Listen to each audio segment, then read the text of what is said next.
really great international teams. And that's what I've been able to do on both my companies. And it really complements any employees or internal staff that you have on your team.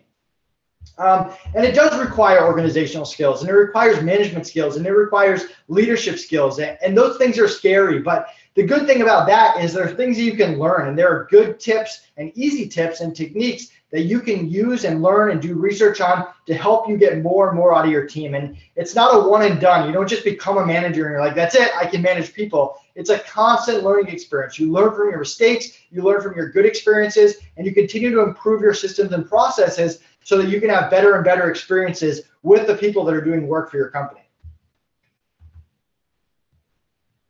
And Shannon and Justin, feel free to chime in if you guys think of anything or if you have any questions or anything like that.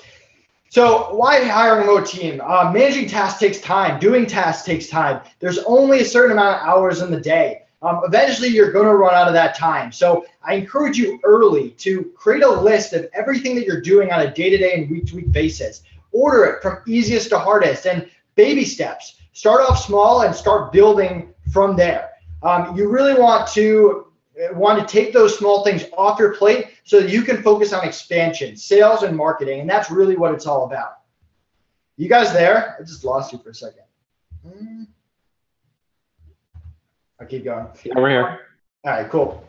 Managing lower level tasks. So less time that you spend on the lower level tasks means more time for higher end operations. And that lets you focus more on the consultants and the experts. And I'll give you a really good example of this. So I ran an Amazon business. I still run an Amazon business. And anything that's orders, anything that's customer service, anything that's tracking and inventory, stuff that's very repetitive that I spent months creating this system, I no longer do it, and I haven't done it for years, and it's a great feeling. And I remember the first day that I woke up and I was like, I don't have to answer customer service emails anymore. This is incredible. So I strongly recommend figuring out the stuff that you don't necessarily have to be doing and hiring someone to do it. And if you have a small budget, pick and choose. Only hire people for certain things, but take something off your plate. As a business owner, you can't do everything. Every time you add something to your plate, you should be taking something off.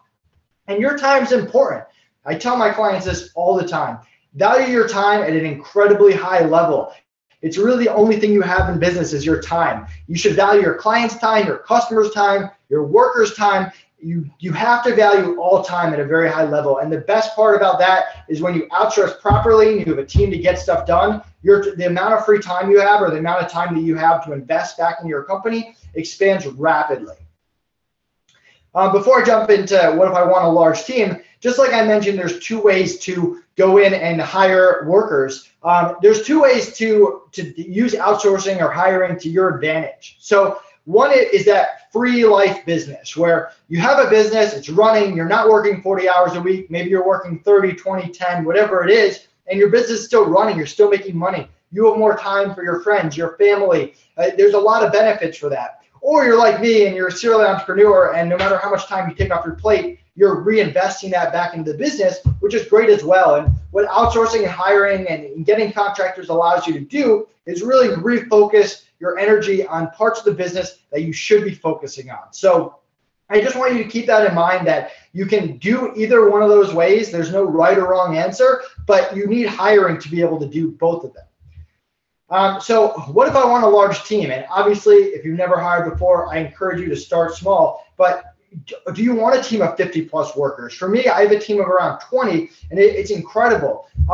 It's really not a problem. You can do it. You can grow it. You don't need it on day one. You don't need it within the first 6 months. We're constantly adding and growing to our team. And sometimes you reorganize and you get rid of one person, you add another person there. But you can constantly grow up to that team that you want by taking baby steps. You don't necessarily have to go in and be like, I need 25 people. Let's hire them tomorrow. And if I don't, we fail. That's not realistically how it works. It's all about communication. The more people you hire, the more contractors you work with, the more important communication is. You should come up with a system of communication. Those of you who have heard me